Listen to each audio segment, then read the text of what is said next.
जय हिंद दोस्तों। आप सभी का स्वागत है आपके अपने यूट्यूब चैनल एग्री जर्नी में। तो दोस्तों, हम जो है आपके प्रीवियस ईयर का मिड टर्म का पेपर जो है यहाँ पे सॉल्व करने वाले हैं, जिसका आपका टॉपिक है environmental studies and disaster management. ये आपका टॉपिक है। तो इसके जो है प्रीवियस ईयर का मिड टर्म पेपर है, इसको अपन जो है सॉल्व करने वाले हैं। हिंदी और इंग्लिश दोनों मीडियम में जो है आपको पेपर को यहाँ पे सॉल्व करेंगे। तो चलिए फिर फर्स्ट क्वेश्चन जो है यहाँ पे अपन देखते हैं। लेकिन इससे पहले जो भी लोग चैनल पर नए हैं, तो सभी लोगों से रिक्वेस्ट है कि चैनल को जरूर एक बार सब्सक्राइब कर लें और बेल आइकन को प्रेस कर लें, ताकि आने वाली छोटी से छोटी वीडियो को नोटिफिकेशन आप तक सबसे पहले मिले। और दोस्तों, अगर आप हमारे टेलीग्राम चैनल पर जुड़ना चाहते हैं तो वहाँ पे आप देख सकते हैं एग्री जर्नी। आप टेलीग्राम पर सर्च करेंगे तो आपको हमारा यूट्यूब जो है चैनल मिल जाएगा टेलीग्राम पर। तो आप जो है टेलीग्राम में जुड़ सकते हैं। बाकी लिंक भी डिस्क्रिप्शन में, अगर आप जुड़ना चाहें तो जुड़ सकते हैं। ठीक है, चलिए फिर यहाँ पे आपका फर्स्ट क्वेश्चन को यहाँ पे अपन सॉल्व करेंगे। थोड़ा सा यहाँ पे इसके कलर को जो है अपन चेंज कर लेते हैं। ठीक है, क्योंकि थोड़ा सा अपने को साफ दिखना चाहिए। तो यहाँ पे फर्स्ट क्वेश्चन अपन क्या देखेंगे, 30 क्वेश्चन आप सभी को पता है प्रीवियस ईयर में आपके जो है मिड टर्म में 30 क्वेश्चन ही आए थे। तो फर्स्ट क्वेश्चन यहाँ पे आप देख सकते हैं कि the cell which turn sunlight into usual electricity in 3 journal steps is known as. वह सेल जो 3 सामान्य चरणों में सूर्य के प्रकाश को प्रयोग करने योग्य विद्युत में बदल देता है। मतलब सूर्य के प्रकाश को, कहने का मतलब ये है कि सूर्य के प्रकाश को जो है विद्युत में बदलने का काम क्या कहलाता है। तो यहाँ पे ऑप्शन 1 देख सकते हो आप, सोलर जो आपका फोटोवोल्टिक सेल, या इसको शुष्क सेल यानी ड्राई सेल, या इसको टॉर्च सेल, या इसको बेड या गीला सेल। तो क्या बोला जाता है, तो उसको बोलते हैं, आपको पता है उसको सोलर, सभी लोग सोलर पैनल बोलते हैं। आप लोगों ने सभी ने सुना होगा, उसको बोलते हैं सोलर पैनल। जनरली ये अपने घरों के छत पर लगा होता है। तो इसको सोलर जो है सेल बोला जाता है। ये क्या करता है, सूर्य की ऊर्जा को और विद्युत ऊर्जा बदलने का यहाँ पे काम करता है। तो ए जो है आपका इस क्वेश्चन का यहाँ पे राइट आंसर होगा। तो फर्स्ट क्वेश्चन आपका कंप्लीट हो गया। सेकंड क्वेश्चन की हम यहाँ पे बात करते हैं। ठीक है, सेकंड क्वेश्चन भी बड़ा इंपॉर्टेंट और महत्वपूर्ण है भाई, आईएमपी क्वेश्चन है ये। तो what do you mean why, है ना, स्पीसीज मतलब लुप्त प्रायः प्रजातियों से आप क्या समझते हैं। जो प्रजाति लुप्त हो चुकी हैं उन प्रजातियों से आप क्या समझते हो। तो number of species has been मतलब प्रजातियों की संख्या रही है। मतलब अगर ये जो है लुप्त हुई प्रजातियां, जैसे बहुत सारी टाइगर की, आपने लाइन वगैरह की बहुत सारी ब्रीड, आपने बहुत सारी चिड़ियों की ब्रीड के बारे में, जो आपकी बर्ड्स होती हैं उनकी बहुत सी जो है ब्रीड्स लुप्त हो गई हैं। तो जो ब्रीड लुप्त हो गई उनके बारे में आप क्या समझते हैं।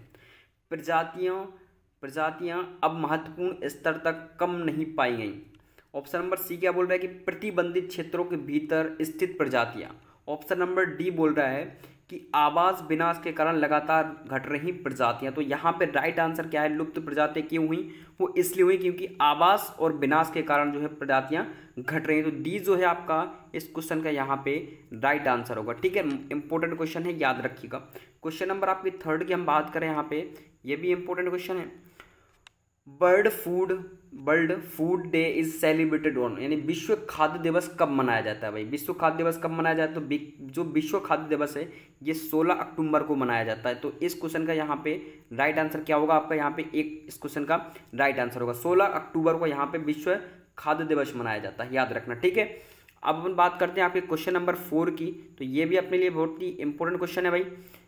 ये क्वेश्चन है क्वेश्चन नंबर 4 कि the graphical representation of relationship between different organism in a ecosystem is, मतलब एक परिस्थिति तंत्र में विभिन्न जीवों के संबंध को चित्रमय प्रतिनिधित्व करता है। तो वो क्या कहलाता है एक इकोसिस्टम में। आप लोगों ने देखा होगा एक इकोसिस्टम, जनरली आपने जो 5वीं या 8वीं की जो है बुक में पढ़ा होगा, वो इकोलॉजिकल सिस्टम जनरली आप लोगों ने, इंसान बने होते हैं, उसके बाद पेड़ बने होते हैं, ऐसे वो बर्ड्स वगैरह बने होते हैं, वो इकोसिस्टम।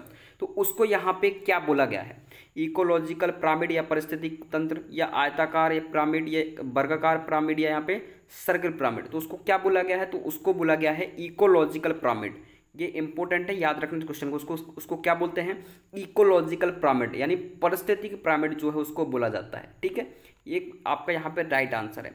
नेक्स्ट ये भी इंपॉर्टेंट क्वेश्चन है कि द FAO मतलब food agriculture organisation of in UN, तो जो आपका खाद्य संयुक्त राष्ट्र का कृषि संगठन का मुख्यालय कहाँ पे है। तो ये आपका जो संयुक्त राष्ट्र खाद्य का अंतर्राष्ट्रीय जो संगठन है, ये आपका कहाँ पे, रोम इटली में स्थित है। कहाँ पे है, रोम इटली में स्थित है। तो ये जो है आपका इस क्वेश्चन का यहाँ पे राइट आंसर होगा, है ना, इटली में स्थित है।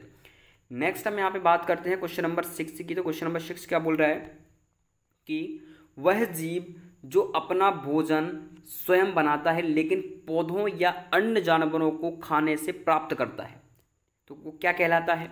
यहाँ पे कंज्यूमर यानी उपभोक्ता, या हैचर्स, या प्रोड्यूसर, या यहाँ पे डिकम्पोजर यानी अपघटन। तो यहाँ पे वो क्या कहलाता है? यहाँ पे कहलाता है प्रोड्यूसर।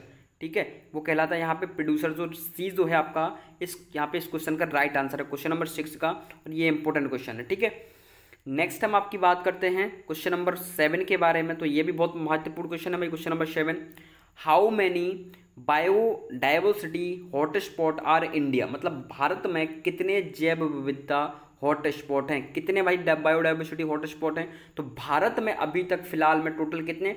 टोटल अगर आपसे यहाँ पे कोई पूछे तो 36 यहाँ पे डाइवर्सिटी एरियाज है भारत में। बट सबसे ज़्यादा फेमस कौन कौन से हैं? तो यहाँ पे अपन बात करें तो जो क्वेश्चन नंबर 7 है, इसका राइट आंसर आपका के होगा, ए। मतलब 4 जो है आपके बहुत ही फेमस है, तो यहाँ पे राइट आंसर आपका क्या होगा? ए इस क्वेश्चन का राइट आंसर होगा। भारत में कितने जैव विविधता हैं? तो हॉटस्पॉट है तो अभी फिलहाल में यहाँ पे 4 हैं। ठीक है, बाकी आपके टोटल अगर पूछे दुनिया में, अगर दुनिया में आपसे कभी कोई पूछे दुनिया में टोटल कितने हैं, तो दुनिया में आपको याद होना चाहिए 36 यहाँ पे जैव विविधता यानी बायो डाइवर्सिटी हॉटस्पॉट है। बट इंडिया में अभी फिलहाल में 4 आपके डाइवर्सिटी हॉटस्पॉट है। ठीक है, याद रखिएगा। नेक्स्ट हम आपकी बात करते हैं क्वेश्चन नंबर 8 नंबर क्वेश्चन की। तो ये भी इंपॉर्टेंट क्वेश्चन है भाई। क्वेश्चन नंबर 8, ये क्या बोल रहा है? क्वेश्चन नंबर 8 ये क्वेश्चन में है कि परभक्ष एक जैविक अंतःक्रिया है जिसमें एक जीव परभक्षी को मारता है और दूसरे जीव को खा लेता है। तो वो क्या कहलाता है भाई? यहाँ पे उसको क्या बोलेंगे? नष्ट करना, या उसको कंपेनियन यानी सहचर, या उसको फ्रेंड, या यहाँ पे बॉस। तो उसको क्या बोला जाता है? तो उसको यहाँ पे बोला जाता है नष्ट करना। ठीक है, ये जो है इस क्वेश्चन का आपका राइट आंसर होगा। ये भी इंपॉर्टेंट क्वेश्चन है। क्वेश्चन नंबर आपकी बात करते हैं हम 9 की। तो ये कुछ भी महत्वपूर्ण है भाई, थोड़ा सा टफ है बट इंपॉर्टेंट है ना। फाइटोप्लैंक्टन और जूप्लैंक्टन निम्नलिखित में से किस परिस्थिति तंत्र का हिस्सा है? तो किस परिस्थिति तंत्र का हिस्सा है भाई ये आपके, है ना? जो आपको फाइटोप्लैंक्टन और जूप्लैंक्टन निम्नलिखित में से किस परिस्थिति की तंत्र का हिस्सा हैं? तो ये यहाँ पे आप ऑप्शन देख सकते हो, टुंड्रा इकोसिस्टम, फॉरेस्टर जो है पारिस्थितिकी सिस्टम, या वाटर इकोसिस्टम, या डिजर्विंग मतलब डिजर्ट इकोसिस्टम। तो यहाँ पे जो आपका ये जो है फाइटोप्लैंक्टन और जूप्लैंक्टन ये आपके वाटर इकोसिस्टम से संबंधित है। आपको नाम से ही थोड़ा सा लग रहा होगा। तो सी जो है आपका यहाँ पे इस क्वेश्चन का राइट आंसर होगा। वाटर इकोसिस्टम से संबंधित है आपके ये दोनों, है ना। इंपॉर्टेंट क्वेश्चन है, याद रखना, बिल्कुल यहाँ पे पूछ सकते हैं एग्जाम में। नेक्स्ट हम आपकी बात करते हैं क्वेश्चन नंबर 10 नंबर क्वेश्चन की। क्वेश्चन नंबर 10 आपका क्या बोल रहा है कि the process of determination of soil और लॉस ऑफ फर्टिलिटी, मतलब मिट्टी के खराब होने या उर्वरता के नुकसान की प्रक्रिया क्या कहलाती है? तो वो प्रक्रिया के बारे में आपने से पूछा, उस प्रक्रिया को क्या बोलते हैं भाई? लैंड डिग्रेडेशन, या कंपोस्टिंग, या लैंड डिगिंग, या या यहाँ पे कल्टीवेशन। तो उसको क्या बोलते हैं भाई? तो उसको यहाँ पे बोला जाता है भू अवक्रमण, है ना। ये जो है आपका यहाँ पे इस क्वेश्चन का राइट आंसर होगा भाई। उसको क्या बोलते हैं? लैंड डिग्रेडेशन, है ना, लैंड डिग्रेडेशन बोलते हैं उसको, याद रखना। नेक्स्ट हम बात करते हैं क्वेश्चन नंबर 11 की। तो भाई ये क्या बोल रहा है? क्वेश्चन नंबर 11 है कि बारिश और सिंचाई के कारण मिट्टी से पानी में घुलनशील पौधे के पोषक तत्व कितने हैं? तो मतलब the loss of water soluble plant nutrient for the soil due to rain and irrigation, मतलब अगर बरसात के टाइम पे और सिंचाई करने के टाइम पर जो प्लांट से न्यूट्रिशन का नुकसान होता है वो क्या कहलाता है? वो सभी को पता है, यहाँ पे लीचिंग या निक्षलन कहलाता है। ठीक है, पोषक तत्वों की सर्वाधिक हानि किससे होती है? लीचिंग या निक्षलन के द्वारा ही होती है। ठीक है, याद रखना।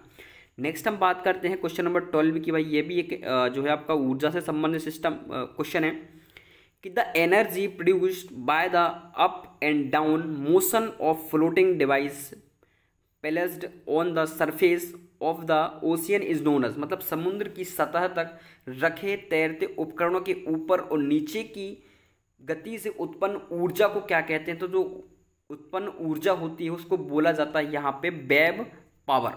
वेव पावर यानी तरंग जो है शक्ति, उसको बोला जाता है, याद रखना। ठीक है, सोलर पावर के बारे में आपको पता है, विंड शक्ति के बारे में पता है, वर्षा शक्ति के बारे में पता है, बट यहाँ पे जो समुद्र में तरंगा से जो शक्ति पैदा होती है उसको बोलते हैं वेव शक्ति, याद रखना। ठीक है, आपका ए जो है इस क्वेश्चन का यहाँ पे राइट आंसर होगा। नेक्स्ट हम आपकी बात करते हैं क्वेश्चन नंबर 13 की। तो ये क्या बोल रहा है भाई? क्वेश्चन नंबर 13 बोल रहा है, ये इंपॉर्टेंट क्वेश्चन है कि what is the disadvantage of big drum, मतलब बिग जो आपके बड़े बांध बने होते हैं उनका क्या नुकसान है भाई, बड़े बांधों का। तो बड़े बांधों का ऑप्शन में आप देख सकते हो लोगों का बड़े पैमाने पर विस्थापन, ऑप्शन नंबर बी मनोरंजन, ऑप्शन नंबर सी आप देख सकते हो सूखा या बाढ़ नियंत्रण, ऑप्शन नंबर डी पानी मतलब जो हाइड्रो पावर होती है उससे नुकसान। तो बड़े बांधों का नुकसान क्या है, क्या हो रहा है भाई बड़े बांधों से नुकसान। तो बड़े बांधों में जो नुकसान हो रहा है वो आपका सूखा और बाढ़ नियंत्रण से जो है इनको नुकसान हो रहा है। तो सी जो आपका यहाँ पे राइट आंसर है, ठीक है। बट यहाँ पे एक और भी है कि आप लोगों ने देखा होगा जब बड़े बड़े बांध होते हैं तो बांधों के आसपास जो है अर्थक्वेक आने का मतलब भूकंप आने के चांसेस ज़्यादा बढ़ जाते हैं। एक बात ये भी याद रखना, ठीक है। भूकंप आने यानी अर्थक्वेक आने के चांसेस जो है आपके जो डैम बड़े बड़े डैम बने होते हैं उनके आसपास भूकंप आने के चांसेस ज़्यादा बढ़ जाते हैं, ठीक है। बहुत सारे आपने इंदिरा सागर बांध, बहुत सारे बड़े बड़े बांधों के नाम सुने होंगे, ठीक है। तो वहाँ पे एक जो है वेव बहुत तरंगें बहुत ज़्यादा उत्पन्न होती हैं। तो आपका याद रखना यहाँ पे सी राइट आंसर होगा। नेक्स्ट ये भी भाई इंपॉर्टेंट क्वेश्चन है और जनरल क्वेश्चन है ये कि द गिर national park and wild life है ना इज इन विच स्टेट, मतलब गिर राष्ट्रीय उद्यान और वन्य जीव अभ्यारण्य किस राज्य में स्थित है। तो ये भाई सभी को पता है कहाँ पे स्थित है आपका, ये अपना जो है गुजरात में स्थित है, ठीक है। गिर सबसे फेमस है, गिर से ही आपको पता लग गया होगा गिर राष्ट्रीय उद्यान। तो ये जो है आपका यहाँ पे राइट आंसर होगा, ठीक है। नेक्स्ट हम बाकी कान्हा नेशनल पार्क तो आपको सभी को पता है, कान्हा नेशनल पार्क आपका मध्य प्रदेश में है ना। यहाँ पे नेक्स्ट हम बात करते हैं क्वेश्चन नंबर 15 की। क्वेश्चन नंबर 15 यहाँ पे बोल रहा है कि ऊर्जा का पिरामिड किसने दर्शाता है, ऊर्जा का पिरामिड किससे दर्शाता है। Pyramid of energy show the rate of, तो क्या होगा भाई यहाँ पे right answer energy flow and productivity and है ना एनर्जी लेवल, मतलब लगातार ऊर्जा स्तर पर ऊर्जा प्रवाह उत्पादकता। ऑप्शन नंबर बी आप देख सकते हो जीवित पदार्थ की कुल मात्रा में सूक्ष्म भार है ना, या प्रत्येक स्तर पर कुल व्यक्तिगत जीव। ऑप्शन नंबर डी आप देख सकते हो जीवित पदार्थ की कुल ताजा तारीख। तो क्या यहाँ पे राइट आंसर होगा, तो यहाँ पे राइट आंसर क्वेश्चन नंबर 15 का ये जो है आपका यहाँ पे राइट आंसर होगा, ठीक है ना। याद रखना इंपॉर्टेंट क्वेश्चन है ये। क्वेश्चन नंबर 16 की हम यहाँ पे बात करते हैं। तो क्वेश्चन नंबर 16 बोल रहा है कि इन परस्पर श्रृंखलाएं खाद्य श्रृंखलाओं से है। भाई जो परस्पर खाद्य श्रृंखला यानी फूड चेन है वो किससे संबंधित है, फूड वेब से या प्रोड्यूसर से या कम्युनिटी से या इंटरनेट से। तो सीधी सी बात है भाई खाद्य जो श्रृंखलाएं हैं वो किससे संबंधित होगी, फूड वेब से संबंधित होंगी, ठीक है। ये तो आपको क्वेश्चन में ही आंसर दिया हुआ है, फूड वेब से संबंधित होंगी। तो ये जो है आपका यहाँ पे राइट आंसर है। नेक्स्ट हम बात करते हैं आपके क्वेश्चन नंबर 17 की। तो ये भी जनरल क्वेश्चन है, which of the following is a famous national park of है conservation of rhinos in India. निम्नलिखित में से कौन भारत में गैंडों के संरक्षण का एक प्रसिद्ध राष्ट्रीय उद्यान है। गैंडों जो आपके गैंडे होते हैं उनके लिए प्रसिद्ध राइनोज जिनको बोलते हैं प्रसिद्ध माना जाता है भाई उद्यान। तो गिर नेशनल पार्क, काजीरंगा या बंडीपुर या नंदा देवी। तो जो है अपना गैंडों के लिए सबसे ज़्यादा विश्व में फेमस जो माना जाता है संरक्षण के लिए वो है आपका काजीरंगा नेशनल पार्क। याद रखना काजीरंगा नेशनल पार्क ये कहाँ पे है, असम में आपका ये काजीरंगा नेशनल पार्क स्थित है, विश्व धरोहर इसको कहा जाता है, ठीक है। तो यहाँ पे राइट आंसर आपका बी जो है इस क्वेश्चन का यहाँ पे राइट आंसर होगा, ठीक है। अब बात करते हैं आपकी हम नेक्स्ट क्वेश्चन नंबर 18 की। भाई ये भी इंपॉर्टेंट क्वेश्चन है आपका क्वेश्चन नंबर 18 है ना। ये क्या बोल रहा है कि जल निकायों से पानी के अत्यधिक अति प्रवाह के रूप में जाना जाता है। जल निकायों से यदि अत्यधिक पानी बहता है या उसका अति प्रवाह होता है तो उसको क्या बोला जाता है, मूसलाधार बारिश, सूखा या क्षरण या बाढ़। तो आपको सभी को पता है उसको क्या बोला जाता है, उसको बाढ़ बोला जाता है ना। अत्यधिक पानी का जब प्रवाह होता है तो अत्यधिक पानी बहता है ना, तो अति प्रवाह यहाँ पे लिखा हुआ तो उसको क्या बोलते हैं, फ्लड है, उसको बाढ़ बोला जाता है। तो डी जो है आपका यहाँ पे राइट आंसर होगा। नेक्स्ट हम आपकी बात करते हैं क्वेश्चन नंबर 18 की। भाई ये क्या बोल रहा है, कोल्ड फ्रेम के बारे में। Cold frame is used of nursery raising in, जो आपकी वर्षा होती है कोल्ड फ्रेम का उपयोग नर्सरी में पालने के लिए किया जाता है। भाई किसके लिए किया जाता है यहाँ पे, तो आप देख सकते हो समशीतोष्ण जलवायु, उष्ण कटिबंधीय वातावरण है ना, सूखा और गर्म शुष्क जलवायु। तो यहाँ पे क्वेश्चन में ही अपना आंसर छिपा हुआ है। कोल्ड फ्रेम मतलब आपके सीधी सी बात है ठंडी जो है वो उसकी बात की है, तो ऑप्शन में आप लगा सकते हो। यहाँ पे राइट आंसर क्या होगा, टेम्परेट जो आपका क्लाइमेट समशीतोष्ण जलवायु। तो यहाँ पे राइट आंसर आपका ए जो है क्वेश्चन नंबर 19 का राइट आंसर होगा, ठीक है।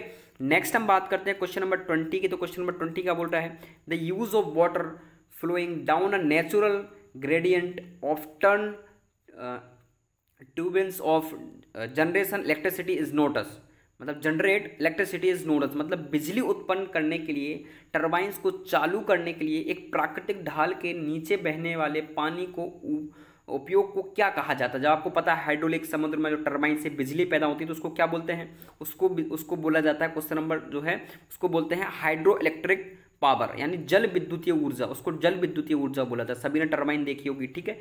तो क्वेश्चन नंबर 20 का यहाँ पे ए राइट आंसर होगा। नेक्स्ट हम बात करते हैं आपके क्वेश्चन नंबर 21 की। क्वेश्चन नंबर 21 क्या बोल रहा है कि replacement of one community of another community in ecosystem is known as, यानी एक पारिस्थितिक तंत्र में एक समुदाय का दूसरे समुदाय द्वारा प्रतिस्थापन के रूप में जाना जाता है। तो क्या जाना जाता है, विस्तार बोलेंगे, उसको उत्तराधिकार बोलेंगे, उसको प्रवास बोलेंगे, उपजीविका। तो उसको यहाँ पे जो है उत्तराधिकार बोला जाता है, उत्तराधिकार, ठीक है, याद रखना। बी जो है आपका यहाँ पे राइट आंसर होगा, है ना। ये भी इंपॉर्टेंट क्वेश्चन है, याद रखना, आ सकता है। Question number 22, the value of solar जो कांस्टेंट एज, मतलब जो सोलर पैनल होता है उसकी कौन से या नियतांक मान क्या होता है। तो उसका नियतांक मान होता है यहाँ पे 13 वॉट, याद रखना, उसका नियतांक मान क्या होता है, 13 वॉट होता है। B right answer. Next question number आपका 23 नंबर क्वेश्चन क्या बोल रहा है, ये भी भाई इंपॉर्टेंट क्वेश्चन है आपका, कि what is the estimated percentage of forest land that India should ideal have, यानी भारत में आदर्श वन भूमि का अनुमानित प्रतिशत कितना होना चाहिए। भारत में कितना होना चाहिए भाई अनुमानित प्रतिशत, 15%, 50%, 44% या 33%। तो यहाँ पे आपका जो राइट आंसर होगा क्वेश्चन नंबर 23 का, वो डी जो है आपका यहाँ पे राइट आंसर होगा। 33% जो है भारत में आदर्श वन भूमि का अनुमानित प्रतिशत जो होना चाहिए वो 33% होना चाहिए, याद रखना, ठीक है। सभी को पता है भाई 33% होना चाहिए, है ना। भारत में आदर्श वन भूमि का अनुमानित, जैसा आपको पता है हर स्टेट के लिए एक अनुमानित तैयार किया गया भाई, इतने से अगर कम वन नहीं होने चाहिए, तो वो यहाँ पे 33% यहाँ पे राइट आंसर होगा आपका, ठीक है। बट ये कानून को अभी कोई मानता है नहीं। क्वेश्चन नंबर 24 की हम आपसे बात करें कि in extensive number of chains interlinked in a ecosystem from together, एक परिस्थिति तंत्र के आपस में जुड़ी हुई श्रृंखलाओं की एक विस्तृत संख्या एक साथ बनती है। क्या बनती है भाई, उसको क्या बोलते हैं। जब एक परिस्थिति तंत्र की एक चेन बनती है, उस चेन को क्या बोला जाता है, उसको बोलते हैं फूड चेन या फूड वेब या कार्बन साइकिल या नाइट्रोजन साइकिल। तो उसको सीधी सी बात है, उसको खाद्य श्रृंखला बोला जाएगा। क्या बोला जाएगा, खाद्य श्रृंखला, है ना, याद रखना, उसको खाद्य श्रृंखला बोला जाएगा। ये जो है आपका राइट आंसर है और IMP क्वेश्चन है भाई, ठीक है, इंपॉर्टेंट क्वेश्चन है, उसको खाद्य श्रृंखला बोला जाता है। नेक्स्ट क्वेश्चन नंबर 25 क्या बोल रहा है, ये क्वेश्चन नंबर 25 बोल रहा है कि इनमें से कौन सा तत्व विश्व में वाणिज्यिक ऊर्जा खपत का सबसे बड़ा स्रोत माना जाता है। मोस्ट इंपोर्टेंट क्वेश्चन है। विश्व of this element is consider to be the largest source of conventional energy constipation is the world, है ना। तो क्या यहाँ पे राइट आंसर होगा, न्यूक्लियर, न्यूट्रल गैस या ऑयल या कोल। तो यहाँ पे विश्व स्तर पर जो है वाणिज्यिक ऊर्जा के रूप में ऑयल का उपयोग किया जाता है, ठीक है, ऑयल का यहाँ पे विश्व स्तर पर, ठीक है, याद रखना, विश्व स्तर पर किसका उपयोग किया जाता है, ऑयल का यहाँ पे उपयोग किया जाता है। वाणिज्यिक यहाँ पे स्पेशली क्या बोला है, कन्वेंशनल एनर्जी, इसको याद रखना। नेक्स्ट हम बात करें क्वेश्चन नंबर 26 की। क्वेश्चन नंबर 26 क्या बोल रहा है कि which of this not a reason for the loss of forest, इनमें से कौन वन के नुकसान का कारण नहीं बनता। भाई कौन सा है जो वन के नुकसान का कारण नहीं बनता, जिसको वन को नुकसान नहीं होता। तो प्रजातियों का लुप्त होना, भोजन की इतनी वृद्धि, अत्यधिक वृद्धि, वनों बांधों का निर्माण या खनन, ईंधन की लकड़ी या व्यापक उपयोग। तो किसका भाई, जैसे कि प्रजातियां जो है यहाँ पे लुप्त होंगी तो इससे वनों को कोई नुकसान नहीं होगा, बाकी सभी कारणों से जो है वन को नुकसान होगा। भोजन का अत्यधिक वृद्धि होगी तो भी नुकसान होगा, बांधों के खनन निर्माण से भी होगा, लकड़ी और व्यापक, बिल्कुल यहाँ पे तीनों से नुकसान होगा। बट यहाँ पे प्रजातियों के लुप्त होने से जो है वनों का नुकसान नहीं होगा। तो ये जो है आपका यहाँ पे राइट आंसर होगा। क्वेश्चन नंबर अगर हम बात करें 27 नंबर की, तो ये भी इंपॉर्टेंट क्वेश्चन है और बेसिक है भाई, कि इनमें से कौन सा दिन पूरे विश्व में विश्व पर्यावरण दिवस के रूप में मनाया जाता है। सभी को पता है जो है क्या मनाया जाता है। तो यहाँ पे 5 जून जो है विश्व पर्यावरण दिवस के रूप में मनाया जाता है। डी आपका यहाँ पे राइट आंसर है ना, 5 जून इंपॉर्टेंट है। क्वेश्चन नंबर 28 की हम यहाँ पे बात करें तो क्वेश्चन नंबर 28 बोल रहा है कि which drug is associated with the T और कॉफ़ी प्लांट सोर्स, मतलब कौन सी दवा चाय या कॉफ़ी के पौधे के स्रोत से जुड़ी है भाई। कौन सी दवा है जो चाय और कॉफ़ी के पौधे के स्रोतों से जुड़ी हुई है? तो यहाँ पे जो है आपका कपूर, option B caffeine, option C है कांटेदार सेब, ऑप्शन डी अफीम या पोस्ता। तो भाई यहाँ पे जो जुड़ी हुई है वो कैफीन, याद रखना, ठीक है। यहाँ पे बी जो है आपका क्वेश्चन नंबर 28 का राइट आंसर होगा। कैफीन जो है आपकी ड्रग या दवा से जुड़ी हुई है, ठीक है। नेक्स्ट हम बात करते हैं क्वेश्चन नंबर 29 की। तो इसमें क्या पूछा हुआ है कि इसमें पूछा हुआ है कि इनमें से सबसे स्वाभाविक रूप से होने वाली और आवृत्ति आपदा कौन सी है? जो स्वाभाविक रूप से होने वाली मतलब फ्रिक्वेंसी तरंगों के द्वारा जो डिजास्टर होती है वो कौन सी है? सुनामी है, सूखा है, अर्थक्वेक है या फ्लड है? तो क्या है भाई? वो है फ्लड, याद रखना। क्या है? फ्लड। यहाँ पे डी आपका राइट आंसर होगा, ठीक है, याद रखना। नेक्स्ट हम बात करते हैं आपके क्वेश्चन नंबर 30 की, और लास्ट क्वेश्चन और आईएमपी क्वेश्चन है, ठीक है। ये क्या बोल रहा है भाई? इसने बोला है कि इनमें से किस वर्ष वन संरक्षण अधिनियम में संशोधन किया गया भाई? कब किया गया भाई संशोधन? तो संशोधन अपना किया गया था 1988 में। यहाँ पे बी आपका राइट आंसर होगा। इनमें से किस में संशोधन किया गया था? तो इसमें 1998 में जो है वन संरक्षण अधिनियम में संशोधन किया गया था। ये इंपॉर्टेंट क्वेश्चन है। तो ये जो है आपके 30 MCQ कंप्लीट हो गए जो प्रीवियस ईयर के आपके आए थे। एंड जो आपका टॉपिक है एनवायरमेंटल एंड डिजास्टर मैनेजमेंट। आपको किसी भी क्वेश्चन में डाउट हो तो आप जो है कमेंट करके पूछ सकते हो। बाकी चैनल को जरूर एक बार भाई सभी लोग सब्सक्राइब कर लेना, और मिलते हैं अपन नेक्स्ट अपडेट के साथ। जय हिंद, जय भारत, वंदे मातरम।